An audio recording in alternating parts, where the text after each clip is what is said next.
और हमारे देश के टूरिज्म पोटेंशियल को सामने लाने वाले बेस्ट ट्रैवल क्रिएटर अवार्ड के विनर हैं Kamiya Jaani, the founder of Curly Tales. हमारे देश के कई ऐसे पहलुओं को सामने रखा है जो अभी तक अनएक्सप्लोर्ड रहे हैं। So the beauty of India has been showcased by her in her videos. That's Kamya Jani. बहुत बहुत बधाई। Thank you so much. Thank you. Thank you. Kamya जी बताइए। मुझे घूमने का बहुत शौक है और मुझे लगता है कि जब हम ऑफिस से थके आ रहे आते हैं या वीक भर पूरा काम करते हैं, वीकेंड्स में हमें एंजॉय करना चाहिए। जो इतनी ब्यूटीफुल नेचुरल ब्यूटी हिंदुस्तान में है वो एंजॉय करनी चाहिए। और मुझे लगता है भारत सबसे ज्यादा खूबसूरत देश है और यही ऑब्जेक्टिव है कि ग्लोबल मैप पर भारत नंबर 1 पर हो बस। और फिलहाल कंफ्यूज हूं, लक्षद्वीप जाऊं या द्वारका? द्वारका आपको काफी नीचे जाना पड़ेगा। लेकिन वो मेरा अनुभव बहुत ही अद्भुत था। खैर उसकी बात कभी फिर करूंगा, लेकिन मैं नहीं मानता सब टूरिस्टों के लिए कितना सुविधाजनक होगा।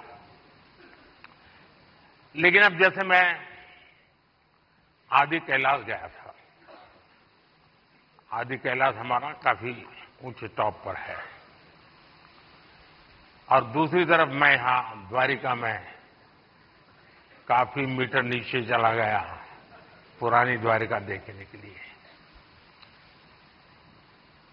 आप ये जब भारत के इन धरोहर का परिचय करवाती हो तो मैं दो विषय लेकर इन दिनों चल रहा हूं।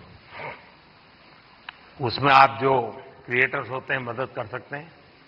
एक हमारे लोग क्या करते हैं, जैसे कहीं चले गए सोमनाथ, तो बस में ट्रेन में अपनी कार से उतरेंगे, भागेंगे, और जैसे भगवान अभी कहीं जा रहे हैं तो पकड़ो। उनके दिमाग में यही रहता है, तो दौड़ो पकड़ो, और फिर एक बार देख लिया तो इधर उधर छुट्टी। मैं कहता हूं भाई ऐसा क्यों करते हो? जहां जाते हो कम से कम एक रात रुकिए। टोटल जो आपका बजट है, टूर ट्रैवल का टोटल बजट है, कम से कम 5% 10% लोकल कुछ न कुछ चीज खरीदिए, लोकल प्रोडक्ट खरीदिए। अब फिर आप कहेंगे नहीं हमने पानी पूरी खरीदी थी, ऐसा नहीं। खाना वाना तो कंपलसरी है, खाएंगे, लेकिन कोई वहां की प्रोडक्ट, क्योंकि हमारे देश की जो ये भी एक सामर्थ्य है और वहां की इकोनॉमी को बहुत बड़ा बल मिलता है।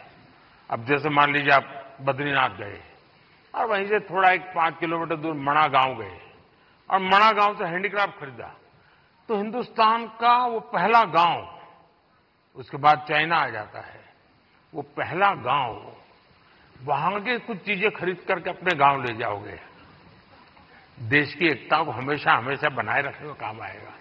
तो कभी आप ऐसे विषयों को भी अगर प्रमोट कर सकते हैं तो बहुत अच्छा होगा। बिल्कुल, बहुत सारे मंदिर कवर किए हैं मैंने अपने वीडियोस में, और आपका बहुत बड़ा थैंक यू, क्योंकि अब सारे ही मंदिरों को बहुत ही नया रूप मिल चुका है। तो thank you for that. Thank you. ಬೆಂಗಳೂರಿನಿಂದ ಮಂಗಳೂರುವರೆಗೆ, ಬೀದರ್ನಿಂದ ಚಾಮರಾಜನಗರದವರೆಗೆ ನಿಮ್ಮ ಸುದ್ದಿ ನಿಮ್ಮದೇ ಭಾಷೆಯಲ್ಲಿ ಕರ್ನಾಟಕ ತಕ್.